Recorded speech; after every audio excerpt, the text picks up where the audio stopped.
Are you ready to make some sourdough bread starter with me today? This seems to be the most challenging part of making sourdough bread for people. There is so much information out there. I'm going to make it very simple for you. All you're going to need here is some flour. You want a flour that's got a good protein content. I use this one from Whole Foods. It's an Italian flour, but you can use King Arthur flour or bread flour as well. You want a wet jar. These are awesome for fermentation. They have a nice lid where they're not airtight, or you can even use a regular jar like this with a wide mouth. Use a paper towel and a rubber band, and that'll work. And you want to use some filtered or spring water, nothing from the tab, because that could really kill fermentation, and a nice spatula like this. Now we're making this from scratch, so you want to give yourselves up to 2 weeks for a full fermentation. That doesn't mean it's going to take 2 weeks. It could take 3 days, but it is very temperamental, so it really depends on the temperature of your house.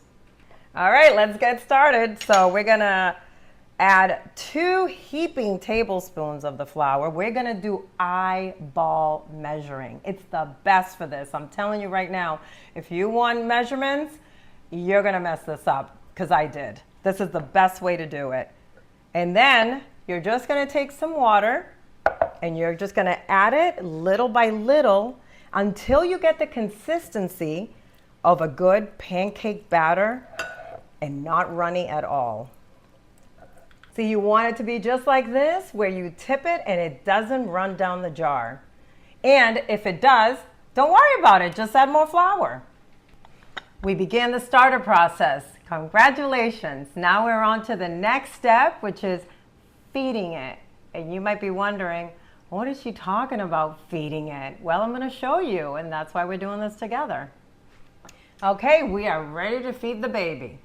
So we are going to feed it 2 heaping tablespoons of flour and some water, just like I taught you when we first started making this, twice a day. So if you do it in the morning, the beginning of the starter, in the evening you're going to check it and see if it has bubbled up or it has grown in size. Some people like to use a marker just to mark where they started to see the growth. And if it hasn't, then you're just going to keep repeating that same process every single day, twice a day, until it looks like this.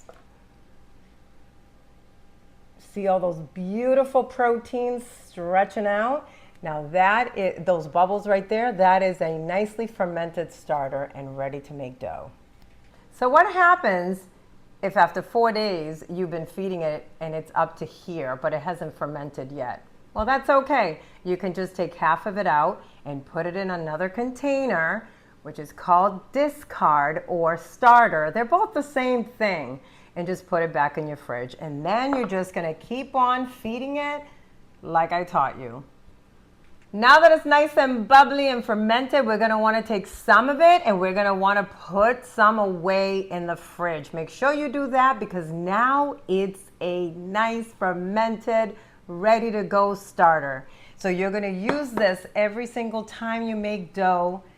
And if you go away, if you're going away for a week or 2, you can't just abandon it. You have to take care of it. And how you do that is you'll just put a tablespoon of flour right on the top of the starter, close it up, do not stir it, and just leave it in the fridge for when you get back home.